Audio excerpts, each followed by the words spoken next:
नमस्कार साथियों, यह लीगल शब्दों पर आधारित डिक्टेशन है जो 80 शब्द प्रति मिनट की गति से बोली जाएगी। डिक्टेशन ठीक 5 सेकंड बाद स्टार्ट होगी। स्टार्ट। आयकर अधिनियम 1961 धारा 147 और 148 पुनः निर्धारण हेतु कार्यवाही करने के लिए आयकर अधिकारी द्वारा अभिलिखित कारणों के निर्धारित को सूचित किए जाने की आवश्यकता नहीं है। विराम। कारण अभिलिखित करने की बाबत अध्यपेक्षा का उद्देश्य जल्दबाजी में की गई या किसी औचित्य रहित कार्यवाही के विरुद्ध निर्धारित के हित को सुरक्षित रखना है, उससे अधिक कुछ नहीं। विराम। पैरा। आयकर अधिनियम 1961 धारा 147 और 148 सहपठित राजनयिक और कौंसलीय ऑफिसर शपथ और फीस अधिनियम diplomatic and consular officers oath and fees act 1948 धारा 3 सहपठित संविधान 1950 अनुच्छेद 14 केवल इस कारण कि आयकर अधिकारी ने अपने विवेकाधिकार के प्रयोग को विनियमित करने के लिए उसमें अधिनियमित सिद्धांतों की उपेक्षा की है, कानूनी उपबंध को असंवैधानिक नहीं माना जा सकता है। विराम। ऐसी स्थिति में आयकर अधिकारी की कार्यवाही को ही अभिखंडित किया जा सकता है, न कि उस कानून को जिसकी उसने अवैध कार्यवाही करते समय उपेक्षा की। विराम।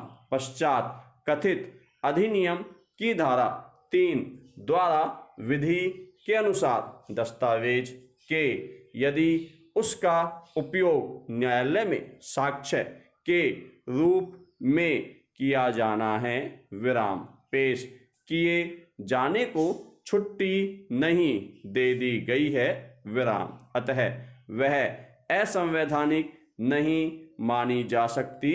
विराम।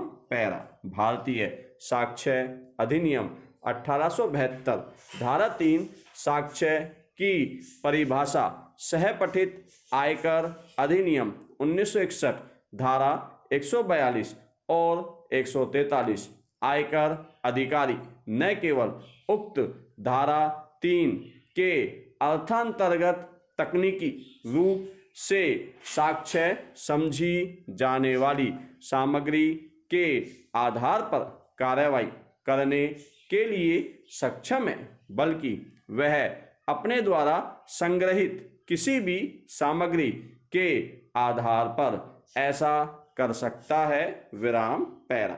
आयकर अधिनियम 1961 धारा 142 तथा 143 सहपठित साक्ष्य अधिनियम 1872 धारा 13 साक्ष्य की परिभाषा आयकर अधिकारी न केवल उक्त धारा 3 के अर्थांतर्गत तकनीकी रूप से साक्ष्य समझी जाने वाली सामग्री के आधार पर कार्रवाई करने के लिए सक्षम है, बल्कि वह अपने द्वारा संग्रहित किसी भी सामग्री के आधार ऐसा कर सकता है। विराम। पैरा।